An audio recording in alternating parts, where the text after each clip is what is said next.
Pro 4 FM, Suara Budaya Sulawesi Selatan.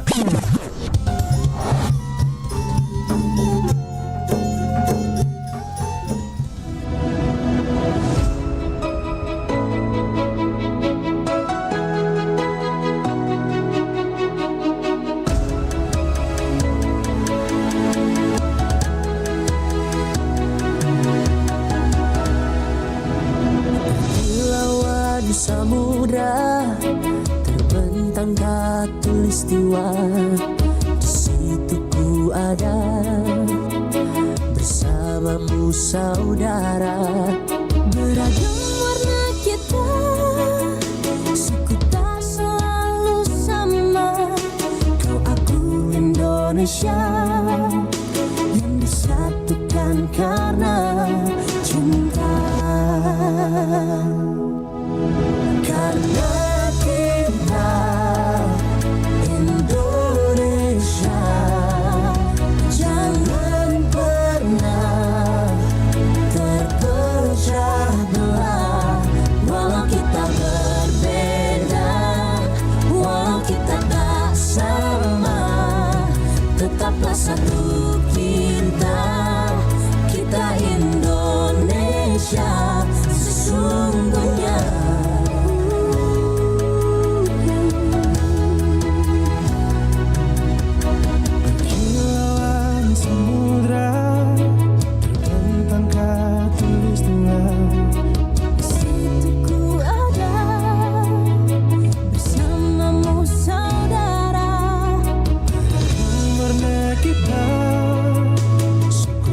Selalu bersama.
Assalamualaikum warahmatullahi wabarakatuh dan selamat pagi jelang siang sahabat budaya. Ini sudah jelang siang karena sudah jam 10. Kita kembali bersama di Mosaik Budaya. Mosaik Budaya kali ini kita akan membicarakan tentang pariwisata ya. Karena menarik memang ini, tidak ada habisnya kalau kita cerita tentang pariwisata nih sahabat budaya. Dan pada pagi hari ini kita akan bersama membahas terkait dengan wisata agro yang ada di wilayah Sulawesi Selatan. Seperti apa potensinya? Kita sudah bersama dengan dosen Prodi Pariwisata Fakultas Ilmu Budaya Unhas, Muhammad Syahruddin Syam, SSM Hum. Sudah ada di studio, beliau sudah ada bersama kami. Kita langsung saja sapa. Assalamualaikum Pak Syam atau Pak Syahrul ini siapa? Iya, assalamualaikum warahmatullahi wabarakatuh. Iya. Panggilan akrabnya ini apa Pak? Pak Syam. Iya, banyak Pak Sam atau biasa dipanggil Pak Syah. Pak Syah. Oh, Pak Syah Umar. Pak Syah Umar. Pak Syah, Pak Syah. Iya, Pak Syam. Kalau berbicara tentang potensi wisata, kita cerita dulu nih agrowisata. Secara umum kita kan tahu bahwa orang biasanya berwisata itu banyak kan wisata-wisata yang misalnya wisata kuliner, kemudian wisata misalnya tentang alam, tapi itu pun tidak berkaitan dengan agrowisata ya. Misalnya mungkin karena keindahan suatu alam. Nah, kemudian ada juga wisata religi, macam-macam sekali wisata itu. Tapi kalau pagi hari ini kita membahas tentang agrowisata, mungkin ada sedikit dulu pengantar ini Pak Syam tentang agrowisata itu gimana? Iya, oke Pak Ruslan ya. Terima kasih Pak Ruslan ya para pendengar semua. Jadi saya di sini coba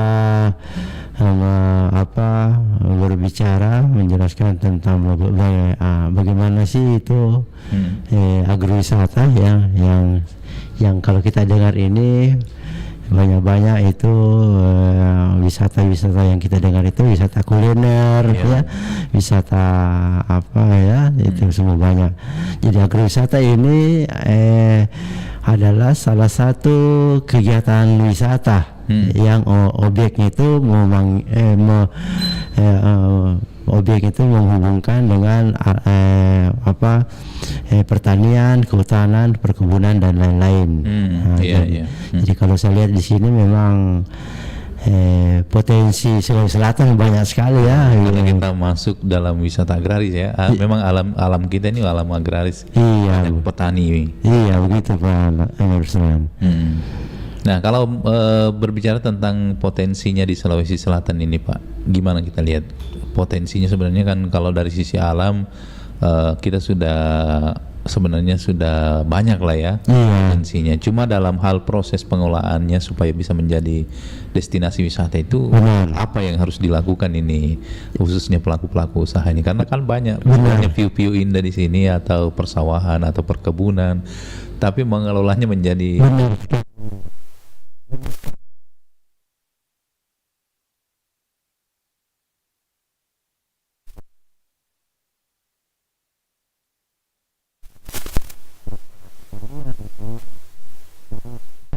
sengaja mengambil tema begitu karena kita Sulawesi Selatan ini berbagai daerah sangat potensi sekali, besar sekali potensinya untuk menghasilkan, menjadikan lokasi-lokasi kita ini menjadi wisata, lokasi destinasi wisata agro, wisata pertanian, perkebunan, yang mana untuk si potensinya itu banyak sekali manfaatnya kepada masyarakat setempat, masyarakat lingkungan. Jadi sudah banyak saya kunjungi memang tempat-tempat artinya dalam hal ini belum tercipta yang namanya wisata agrowisata di lingkungan daerah Sulawesi Selatan. Cuma kalau saya lihat di beberapa tempat ini potensi sekali banyak. Artinya belum adalah yang istilahnya sangat familiar ya di Sulawesi Selatan. Banyak sebenarnya yang belum tergarap. Kalau di orang kan biasanya dengar Kota Malang, pasti ada salah satu kotanya itu salah satu kebun air.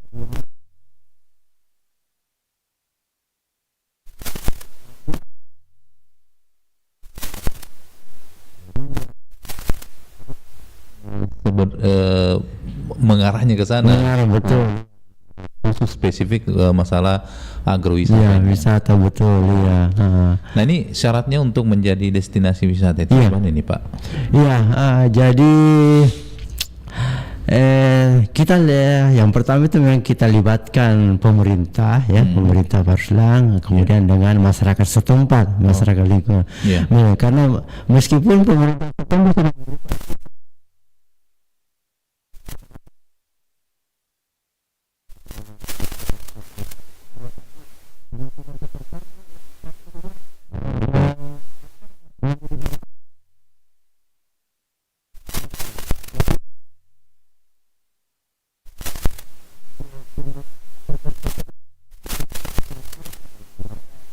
sudah Anda itu bisa potensi sekali untuk menjadikan destinasi ini destinasi wisata agro. Yang sekarang banyak mereka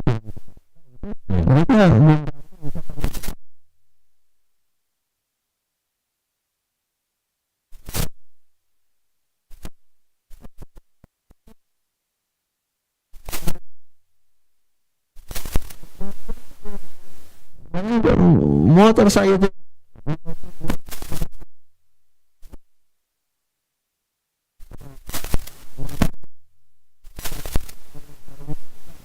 untuk berkunjung situ. Jadi itu memang kita harus dilibatkan, duduk bersama pemerintah dengan masyarakat setempat, tokoh-tokohnya, ya gitu. Jadi seperti gitu banyak kemudian dalam hal pihak swasta juga seperti pihak hotel, travel agent itu bisa kita libatkan semua untuk bisa membentuk wisata agro ini menjadi destinasi daerah wisata. Begitu Pak Ruslan, ya. Kalau di Sulawesi Selatan kan banyak sebenarnya agrowisata, tapi begitu banyak sebenarnya, cuma belum begitu terkenal ya. Benar. Bonto Jonga yang ada di mana lagi itu sudah menjadi tujuan wisata yang ada di Bantaeng. Kemudian ada Ulu Ere di Bantaeng, ada stroberi di Malino, kebun teh. Benar. Masih belum terlalu sefamiliar di luar Sulawesi Selatan. Benar ya Pak Ruslan, ya. Nah, sebenarnya kalau mau menciptakan sebuah wisata agro itu Pak, indikatornya apa sih sebenarnya? Untuk menciptakan wisata. Misalnya ada nih sebuah lokasi di Maros lah, atau misalnya di Makassar. Nah, untuk mengarah kepada spesifik kepada wisata agro itu gimana? Karena kan ada wisata alam kayak misalnya Bantimurung. Terus ada apa yang membedakan itu wisata agronya itu sama-sama wisata alam begitu kan? Iya, oke. Atau memang harus ada spesifik sebenarnya wisata agro Pak Ruslan itu sudah termasuk wisata alam juga ya. Itulah. Jadi yang mana jadi bukan hanya perkebunan, pertanian, pemandangan alam juga, pemandangan alam juga itu sudah masuk dengan wisata agro. Kemudian juga aktivitas-aktivitas yang dilakukan di wisata agro itu karena baru-baru ini seorang ada rombongan wisata mancanegara itu boleh dia kadang mencari wisata agro itu untuk mencari hal-hal yang unik yang jarang.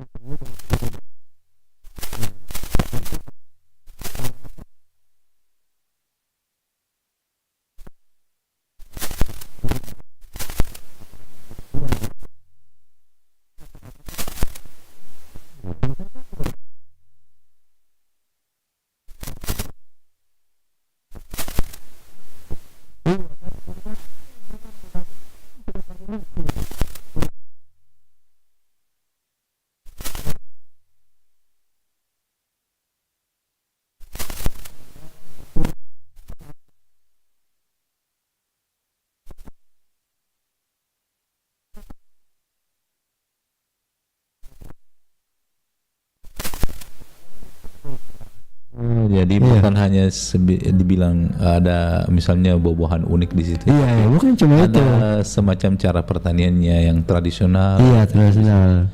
Kemudian ini tadi juga apa aktivitas masyarakat setempat. Ya. Iya. Iya. Coba misalnya kalau aktivitas, kalau di Sengkang kan ada itu tenun sutra ya, Benar ya. itu masuk ke agrowisata. kayak gitu? Masuk juga, masuk juga. Jadi diperlihatkan itu proses pembuatan sarung sutra. iya. Jadi mulai dari belut, nah ternyata begini ya. Iya. Jadi wisata itu mencari hal-hal unik yang aneh, yang jarang ditemui di tempat-tempat lain. Nah, ya, makanya ini lambat laun ini peningkatan wisata turis internasional maupun yang lokal itu banyak bertujuan ke Sulawesi Selatan, Pak Ruslan. Iya. Memang kita ini sangat terfokus ke Malino ya, yang kebun teh ya. Iya. Jadi tadi itu di benak saya kiranya cuma agro itu ketika misalnya ada spesifik, misalnya dia kebun atau pertanian, misalnya tani. Bukan dari sisi perilakunya ya, perilaku pertanian, tapi maksudnya ada pertanian apa begitu ya, misalnya pertanian coklat atau apa. Iya. Ternyata dari sisi perilaku pun juga masuk dalam kategori wisata agro, ya, masyarakat setempat, ya wisata. Kita lihat itu di desa-desa kampung pagi-pagi mereka sudah keluar dengan aktivitasnya mencari air atau banyak sawah, itu semua aktivitas mereka ya. Iya. Baik Pak Sam, sebentar kita akan lanjut. Kita hadirkan dulu satu kelong. Kali ini saya pilihkan lagu dari daerah Wajo juga nih. Kita sama-sama orang Wajo. Oke, siap. Hadirkan dulu lagu dari daerah Bugis.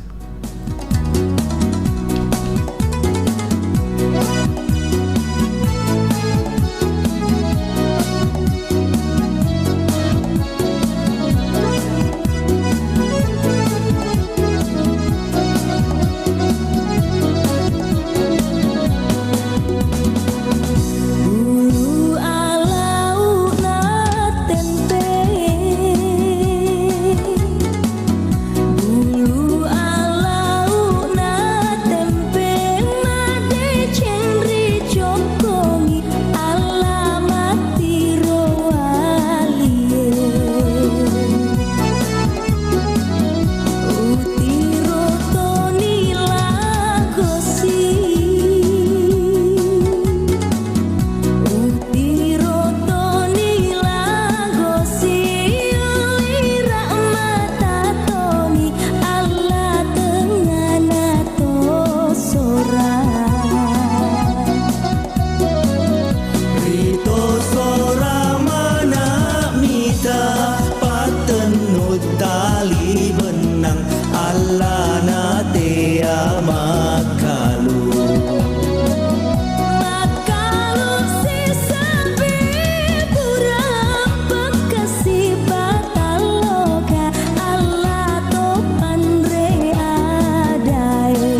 Sompe noto pada sompe ta pada maminanga Allah tasi Allah buang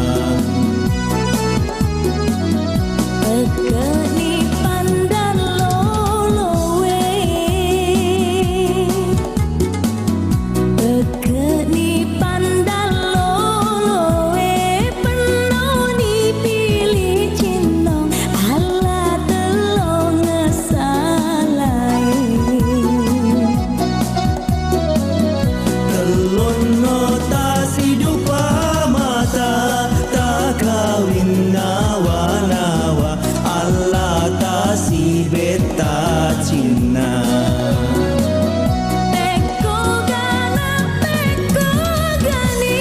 manguruk pergi eni Allah napa dari yang Tori yang kana maelo Tori yang kana maelo Tori paleba-leba Saman nari turu-turu Turu memening cinamu Turu memening cinamu Ritena esa tamu pa Allah lompengen rimajen Rima bicara ku api rima nipi Allah pasti lolongan Si lolongan ngari mati jompo na patupuna Allah wirina tengana bulu alaut na tempe Alauk na tempe alaut na tempe Alauk na tempe alaut na tempe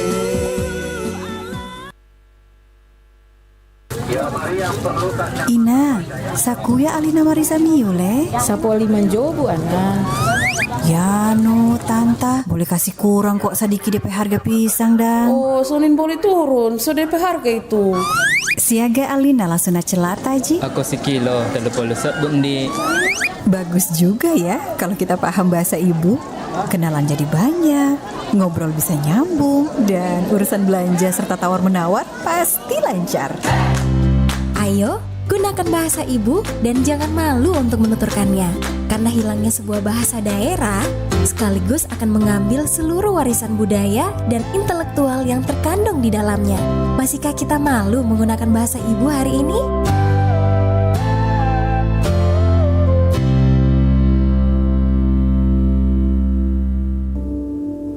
Pokoknya sekarang kita nabung. Kalau uangnya udah kekumpul, kita keliling Indonesia. Setuju? Mama, iya Randi tos di Jogja. Ini bagus pisan. Bu, Raya sama teman-teman udah sampai nih di Labuan Bajo. Cantik banget. Ibu harus lihat deh. Bunda, Gaga ini lagi di Ambon. Sebentar lagi Gaga sama teman-teman sampai di Bandaira. Wah, bagus banget. Sekarang saya percaya kenapa Sultan Syahrir pernah bilang jangan mati sebelum ke Banda Neira. Bersyukur banget kita nggak milih luar negeri buat liburan ini. Walau belum semua kita datengin, tapi Indonesia keren banget ya. Buka mata kita dan lihat sekeliling. Begitu beruntungnya kita bisa jadi warga negara Indonesia. Bahkan kamera pun tak kuasa untuk mengabadikan indahnya negeri ini.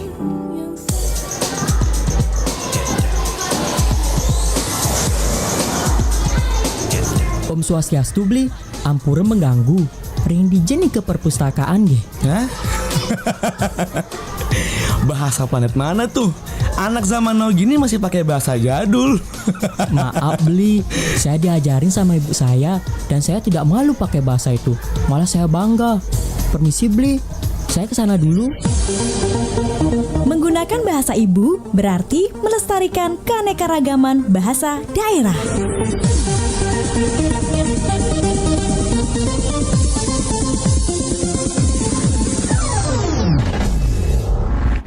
Pro 4 FM, Suara Budaya Sulawesi Selatan.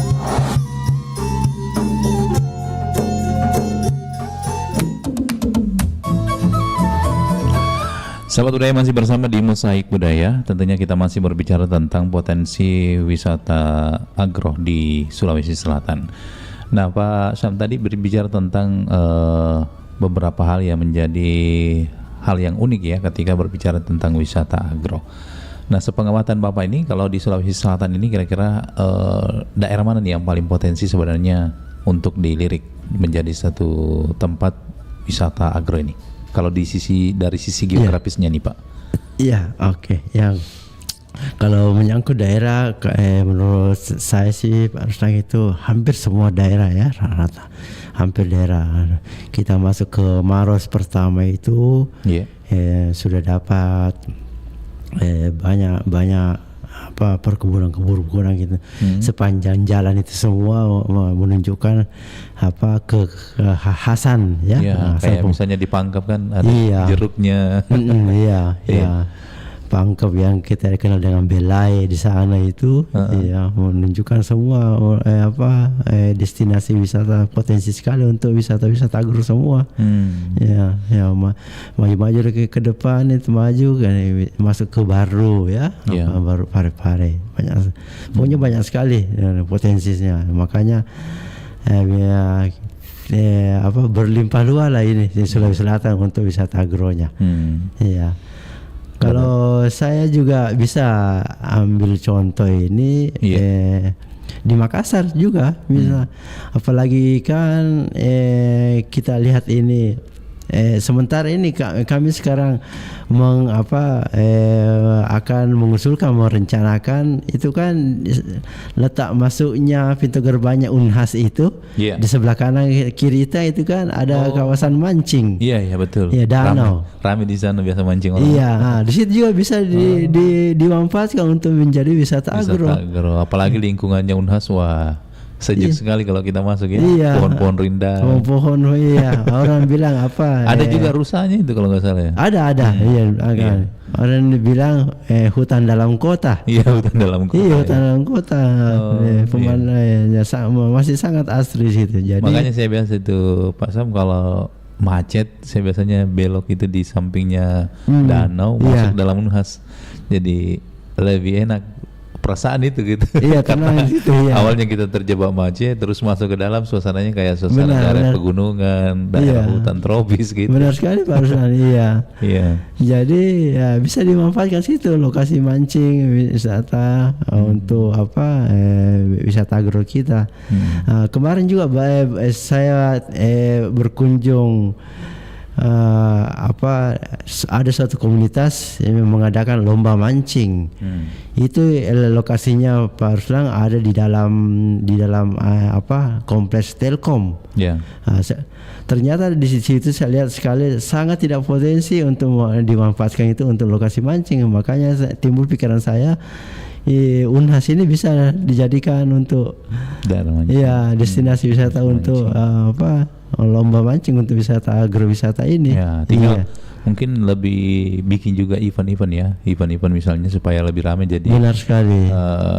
Karena kalau seperti itu kan mungkin itu yang memancing itu mahasiswa atau masyarakat umum juga. Masyarakat umum. Iya, luar biasa memancing ya. Jadi salah satu aktivitas agrowisata juga itu. Iya. Jadi seperti tadi itu turis mancanegara yang mencoba untuk menaiki seekor kerbau untuk membajak sawah kemudian lanjut dengan cara memetik memetik apel, buah-buah, stroberi, semua itu mereka juga bisa lakukan itu. Nah, kalau dilihat dari pengembangan agrowisata ini, kira-kira apa nih manfaat dan tujuan yang kita dapatkan seandainya misalnya nih di Sulawesi Selatan sebenarnya kan banyak potensi nih. Iya. Kira-kira apa nih dampak atau tujuan yang bisa didapatkan ini khususnya dari sisi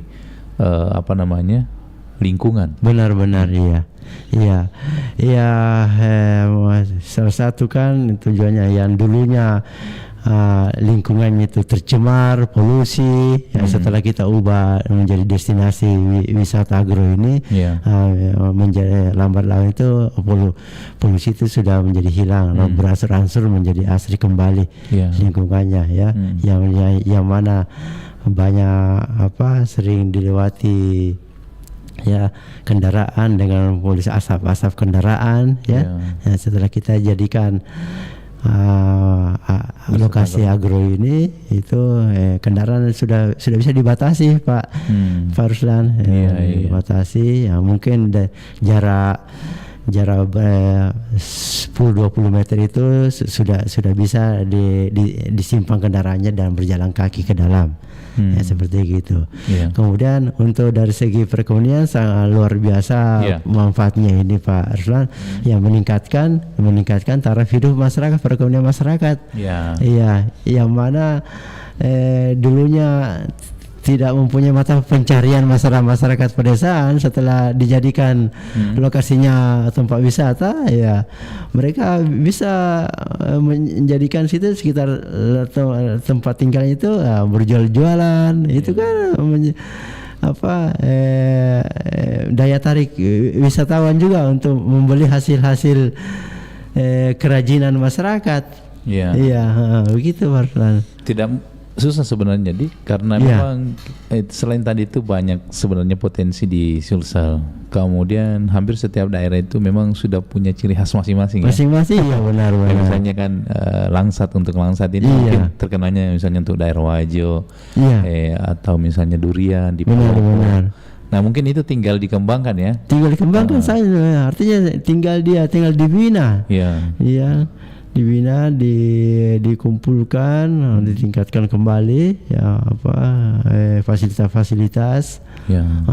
Seperti kan yang banyak kerajinan yang di Malino itu ya. Kalau jangankan wisata dari luar, kita saja yang tinggal sini masih sering membeli situ ya, hasil kerajinan masyarakat itu. Bawang misalnya kayak Rekang itu kan terkenal dengan bawangnya. Benar. Jadi tinggal enak juga ya, karena asik juga itu rasanya kita datang ke daerah Rekang misalnya ini, menikmati indahnya orang lagi memetik itu bawang merah. Jadi yang begitu-begitu mungkin Iya betul ya. Kemudian kalau dalam hal istilahnya misalnya sudah ada misalnya satu destinasi wisata yang memang sudah dianggap sebagai wisata agro ini, kira-kira nih apa yang harus sebenarnya lagi dikembangkan untuk mendukung lebih ramai lagi nih? Ya seperti tadi ya Pak Ruslan, kita banyak melibatkan pihak swasta juga ya, seperti tadi travel agent, pihak-pihak hotel, untuk memasukkan salah satu susunan acara wisatanya itu memasukkan jadwal wisata agro, kunjungan ke wisata agro.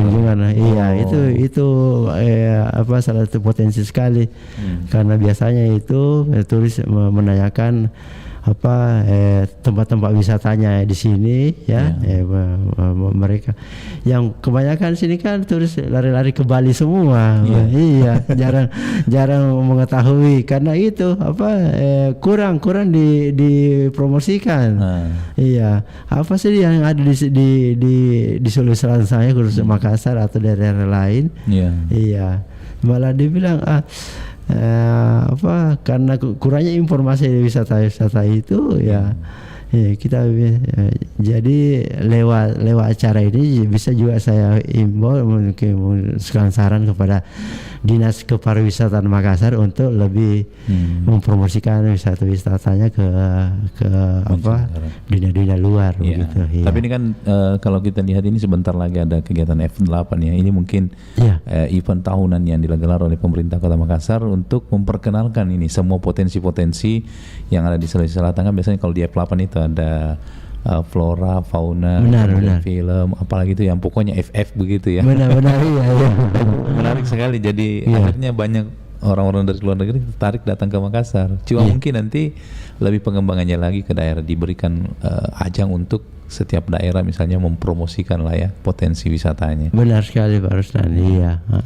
Iya. Jadi apa ya, memang sih umumnya ya biasanya mereka datang itu hanya apa mau mencoba dengan wisata kuliner ya. Apalagi kita kenal slogan Makassar sekarang ini kota makanan enak ya. Dua sekarang, kota makan enak sama kota terbahagia. Terbahagia luar biasa ya. Jadi unik sebenarnya karena kita salah satunya kota ini masuk dalam satu-satunya mungkin di Indonesia yang masuk dalam kategori kota terbahagia. Benar iya. Gitu. Baik Pak, sebentar nanti kita akan lanjut lagi. Kembali kita hadirkan dulu lagu dari Makassar ini. Oke Pak Ruslan ya.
Asia Pacific Broadcasting Union and Radio Republik Indonesia present the 8th ABU Media Summit Indonesia 2024, the Gala Award Ceremony of the ABU Together for Planet, People, Peace. Stand together in this world we call our home. With the performers Chakra Khan, Indonesian pop singer and songwriter, Putri Aryani, Golden Buzzer, America's Got Talent 2023, Maria Pudesa, RRI's Bintang Radio Winner 2023, Josh Florentino, RRI's Bintang Radio Winner 2023, Gus Teja, a suling traditional flute maestro from Bali, live from Sakala Resort Bali, Indonesia, August 7, 2024 at PM Central Indonesian Times. Together we take action to save the planet.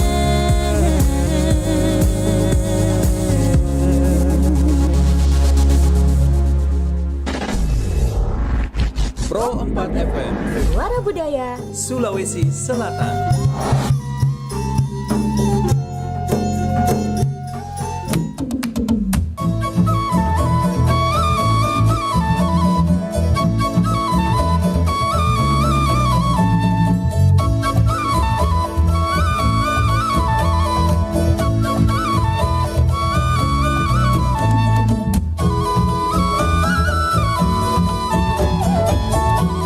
Baik Sobat Budaya, masih bersama di Mosaik Budaya. Kita masih berbicara tentang potensi wisata agro di Sulawesi Selatan. Masih tentunya bersama dengan Pak Sam. Pak Sam, mungkin ada yang ingin disampaikan terkait dengan wisata agro di Sulsel ini sebelum kita tuntaskan kebersamaan kita ini. Silakan. Oke Pak Ruslan, ya. Jadi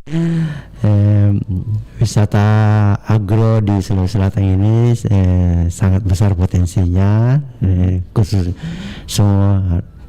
semua daerah-daerah di sekitar Sulawesi Selatan ini sangat berpotensi untuk bisa mengembangkan menjadi daerah lokal destinasi wisata agro. Nah, karena wisata agro itu bukan cuma berhubungan dengan perkebunan saja, ya, wisata alam, ya masuk pertanian, kehutanan juga masuk. Iya. Berarti yang di mana itu di Bulukumba, Kajang itu sudah masuk juga wisata agro ya. Orang menjaga hutan itu ya, ada hutan lindungnya, kawasan Amatoa. Iya.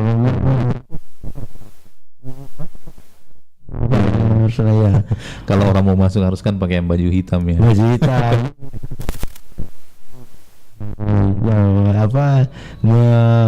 Menikmati aktivitas masyarakat ya kebiasaan masyarakat setempat itu juga masuk dalam kawasan wisata agro yang mana kalau pagi-pagi itu kita biasa lihat mandi umum di tempat untuk umum ya, satu sumur di kerumunan.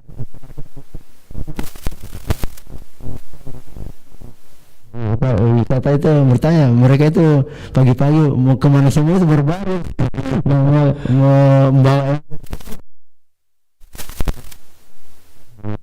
Yang lagi marah ini orang yang bawa gabah itu. Iya. Batas sih.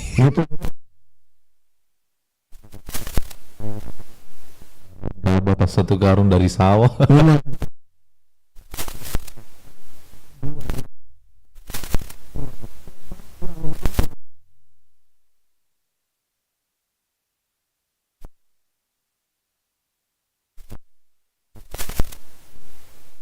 FYP semua konten-kontennya di media sosial.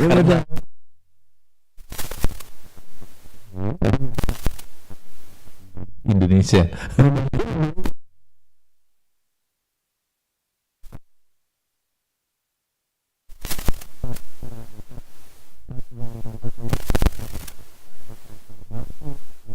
Saya pernah lihat ada beberapa teman itu dia cuma syuting aktivitasnya di kebun jeruk, misalnya bagaimana dia mau petik jeruk, bagaimana dia perjuangannya ke kebunnya. Oh, itu orang-orang yang dari luar negeri yang komen.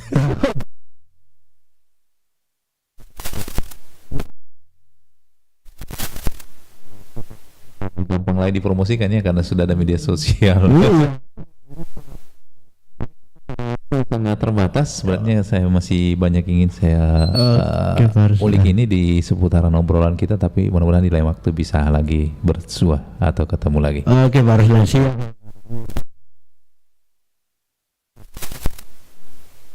Itu juga pencerahan, oh ternyata agrowisata itu tidak hanya sekedar itu saja. Iya, luas. Betul. Terima kasih. Assalamualaikum warahmatullahi wabarakatuh. Waalaikumsalam warahmatullahi wabarakatuh.